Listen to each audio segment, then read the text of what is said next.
Kementerian Sosial memberi perhatian pada kasus pengusiran dan kekerasan yang dialami Elina Wijayanti, seorang warga lansia berusia 80 tahun di Surabaya, Jawa Timur. Polisi juga telah menetapkan 2 tersangka yang membongkar rumah nenek Elina tanpa keputusan pengadilan.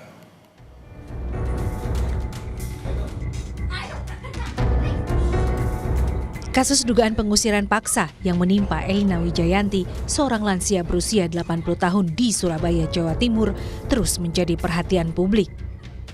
Peristiwa ini akhirnya mendapat respons dari Menteri Sosial Saifullah Yusuf atau Gus Ipul. Nenek Elina diduga diusir secara paksa dari rumah yang telah ia huni sejak 2011. Pengusiran itu disertai pembongkaran bangunan tanpa adanya putusan pengadilan. Peristiwa itu memicu keprihatinan luas, terutama terkait perlindungan terhadap kelompok rentan seperti lansia. Mensos menyatakan, setiap persoalan yang menyangkut hak dan perlindungan warga negara, khususnya lansia, harus ditangani sesuai prosedur dan hukum. Ini disampaikan Gus Ipul saat kunjungannya ke Geraha UNESA, Surabaya, Senin kemarin. Gus Ipul juga mengingatkan masyarakat agar tidak mudah terprovokasi dan menyerahkan penanganan kasus ini kepada aparat penegak hukum.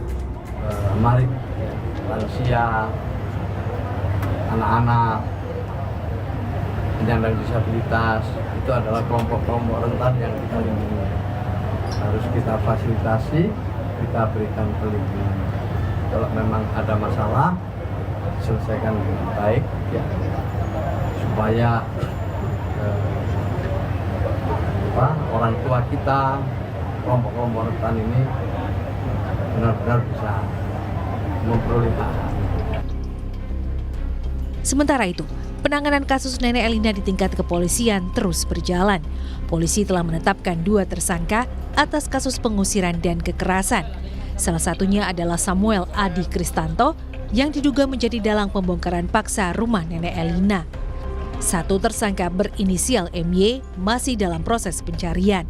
Samuel dilaporkan oleh kuasa hukum nenek Elina atas dugaan pengusiran dan kekerasan yang dilakukan secara bersama-sama. Samuel mengklaim sebagai pemilik sah bangunan, sementara nenek Elina menegaskan tidak pernah menjual rumah ataupun tanah yang ditempatinya. Polisi menyita 1 unit mobil pickup yang diduga digunakan untuk mengangkut barang-barang milik korban saat pengusiran terjadi. Tadi pemeriksaan ahli, kemudian kami juga gelar perkara menetapkan tersangka terhadap 2 orang, yaitu SAK dan MY. Dan kami juga sudah melakukan yang tadi penangkapan terhadap tersangka SAK dan saat ini sedang dalam pemeriksaan. Demikian. Untuk MY sendiri, MY masih tim kami masih di lapangan untuk melakukan penangkapan terhadap MY. Pengusiran dan pembongkaran rumah nenek Elina terjadi pada 6 Agustus 2025. Usai kehilangan tempat tinggalnya, nenek Elina terpaksa pindah ke indekos miliknya di kawasan Balongsari, Surabaya. Sejumlah dokumen penting, termasuk sertifikat rumah dan barang-barang pribadi korban, dilaporkan hilang. Pemerintah melalui Kementerian Sosial memastikan akan memantau penanganan kasus ini sebagai bagian dari komitmen perlindungan terhadap warga lanjut usia dan penegakan hukum yang berkeadilan. Nyoman Deni, Kompas TV, Surabaya, Jawa Timur.